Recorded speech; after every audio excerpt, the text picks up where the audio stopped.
राजनीति में जब पार्टी और देश का फर्क भूल पार्टियां एक दूसरे पर निशाना साधती है तो कई बार वो ये भूल जाती है कि इससे सामने वाली पार्टी का मर्दन हो ना हो, देश का गौरव का मर्दन होकर रहेगा। नमस्ते हिंदुस्तान, कैसे हैं आप लोग?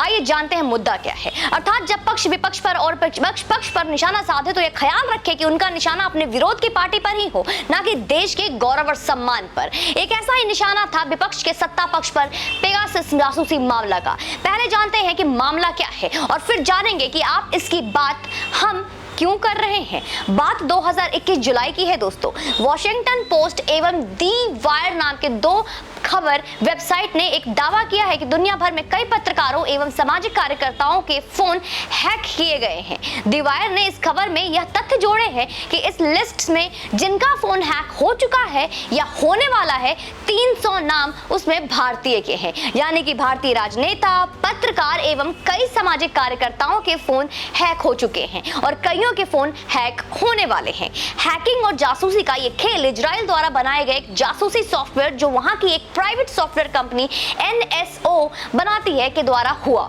सॉफ्टवेयर का नाम है पेगासस। ये नाम शायद आप लोगों ने पहली बार नहीं सुना, इससे पहली बार भी कई बार सुन चुके हैं। दावों की गंभीरता को जानने के लिए जो भी प्रमुख दावे हुए वो जानेंगे, लेकिन उससे पहले ये जानते हैं कि पेगासस किस चिड़िया का नाम है और काम कैसे करता है।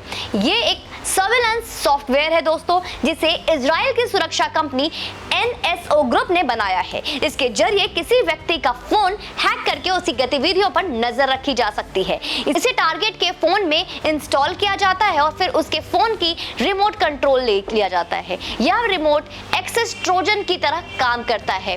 तेल अवीव स्थित the institute for national security studies से जुड़े साइबर सुरक्षा विशेषज्ञ कर्नल गाबी सिबोनी के मुताबिक यह कैसे काम करता है, इसके बारे में अधिक जानकारी उपलब्ध नहीं है। ये एक बेहद उन्नत सॉफ्टवेयर है जिसे अब आप समझ सकते हैं कि बड़े बड़े सॉफ्टवेयर साइंटिस्ट ये तक पता नहीं लगा पाए कि यह काम कैसे करता है, तो इसकी तकनीक कितनी उन्नत होगी और इतनी उन्नत तकनीक वाले सेवा का खर्च और सेवा लेने की योग्यता भी उतनी ही होगी। तो आइए जानते हैं इसकी सेवा कौन ले सकता है।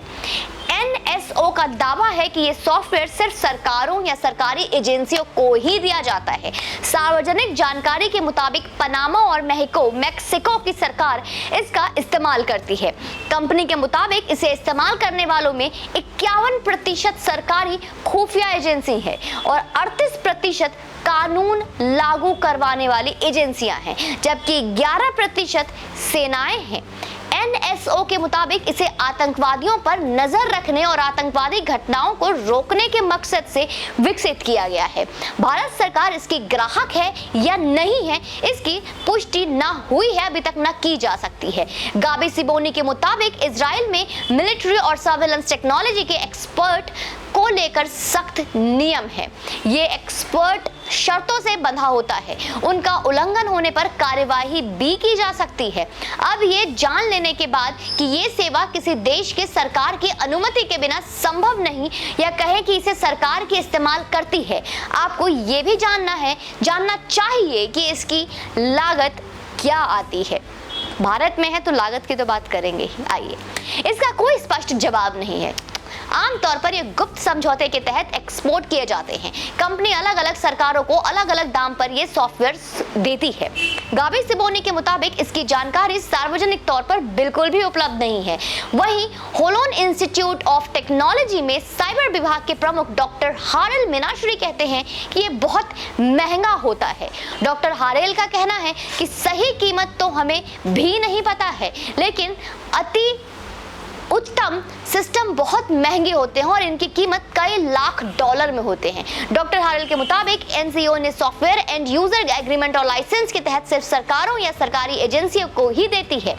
वो कहते हैं जो देश इतनी सर्विलांस टेक्नोलॉजी नहीं विकसित करते हैं वो इसे खरीदते हैं। ये ऐसे ही है जैसे कोई सैन्य विमान खरीदना। इसके इस्तेमाल की शर्तें होती हैं, लेकिन एक बार बिकने के बाद विक्रेता ये कंट्रोल नहीं कर सकता कि इसका इस्तेमाल कैसे होता है।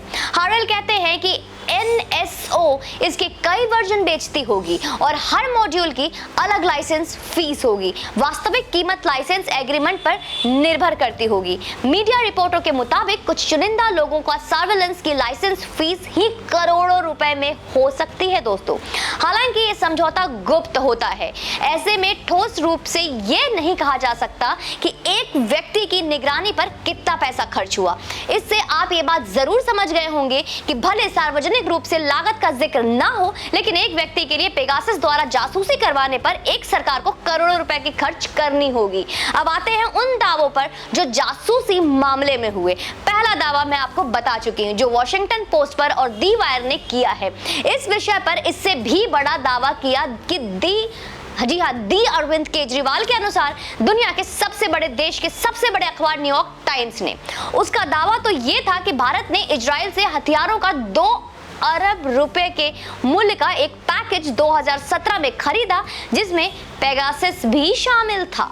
इस दावे के बाद अब राहुल गांधी, माफी चाहूंगी, दी राहुल गांधी ने न्यूयॉर्क टाइम्स की रिपोर्ट को ट्वीट करते हुए लिखा, मोदी सरकार ने हमारे लोकतंत्र की प्राथमिक संस्थाओं, राजनेताओं व जनता की जासूसी करने के लिए पेगासस खरीदा था। राहुल गांधी और पप्पू जी की जय हो। फोन टेप करके सत्ता पक्ष, विपक्ष, सेना, न्यायपालिका सबको निशाना बनाया है। यह देशद्रोह है दोस्तों। मोदी सरकार ने देशद्रोह किया है। तृणमूल कांग्रेस पार्टी की नेता महुआ मोइत्रा ने भी न्यूयॉर्क टाइम्स की रिपोर्ट को ट्वीट किया है। कांग्रेस नेता पी चिदम्बरम ने इजराइल के साथ संबंधों को लेकर किए गए पीएम मोदी के ट्वीट पर लेते हुए तंज कसा है। ये सारे ट्वीट मैं आपको पोस्ट कर रही हूं, आप आराम से इसको देखिए। अब उन्होंने क्या लिखा जरा ये भी जान लेते हैं। पीएम ने कहा कि भारत इजराइल संबंधों में नए लक्ष्य स्थापित करने के लिए ये सबसे अच्छा समय है। बिल्कुल, ये सबसे अच्छा समय है इजराइल से पूछने के लिए कि उनके पास पेगासस स्पाईवेयर का एडवांस वर्जन है क्या।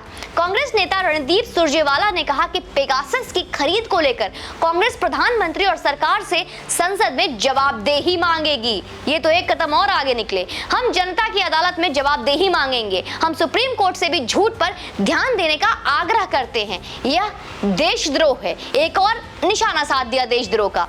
तब की शिवसेना सांसद प्रियंका चतुर्वेदी ने बीजेपी सरकार पर लोगों का पैसा जासूसी पर खर्च करने का आरोप लगाया। चलिए एक और आरोप आ गया। उन्होंने क्या ट्वीट किया जरा ये भी देख लीजिए। भारतीय करदाताओं का पैसा जासूसी और निगरानी में इस्तेमाल किया जाता है। मतलब उनको देख लीजिए किसका किसका उनको चिंता हो रहा है। देश के ही लोगों की निगरानी के लिए मेहनत से कमाया गया पैसा देश को बड़े बिग बॉस स्टूडियो में तब्दील करने पर इस्तेमाल हो रहा है। इस तकनीक का इस्तेमाल पड़ोसी देशों को अपनी जमीन कब्जा करने से रोकने के लिए किया जा सकता है। सुझाव और उपाय दोनों दे दिया मैडम ने, क्या बात है।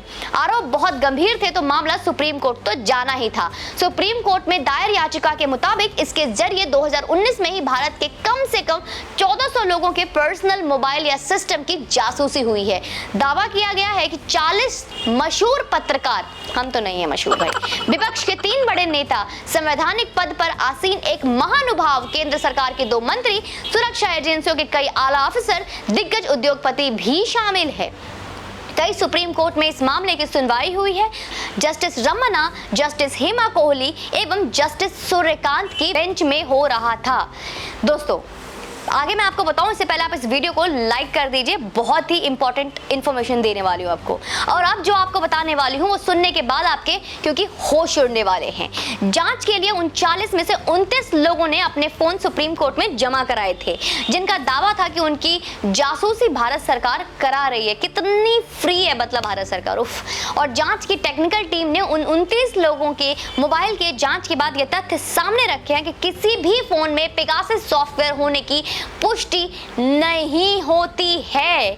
29 में से 5 मोबाइल ऐसे हैं जिसमें कुछ मालवेयर पाया गया है, लेकिन इंटरनेट यूज होने वाले मोबाइल्स में से मालवेयर का पाया जाना बहुत ही असामान्य बात है।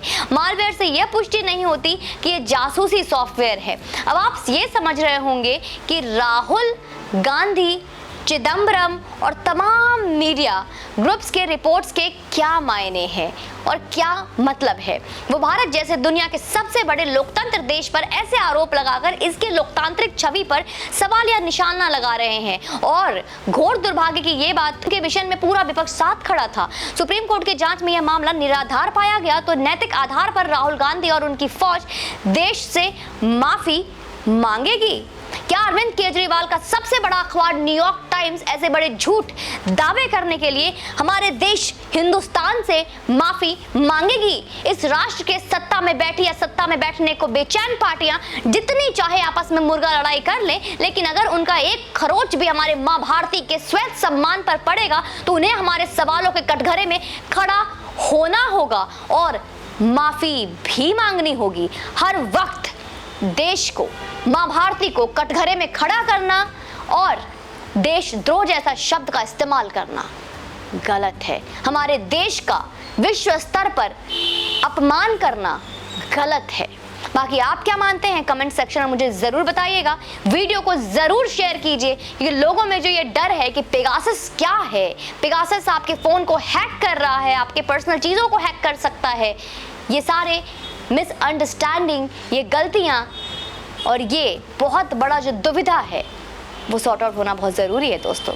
बाकी आप अपनी राय मुझे ज़रूर दीजिएगा और यूँ सनातन परिवार को बड़ा करते रहिए। कुछ बहुत आगे दिलचस्प और इंटरेस्टिंग देखने को मिलेगा। जय हिंद, वंदे मातरम।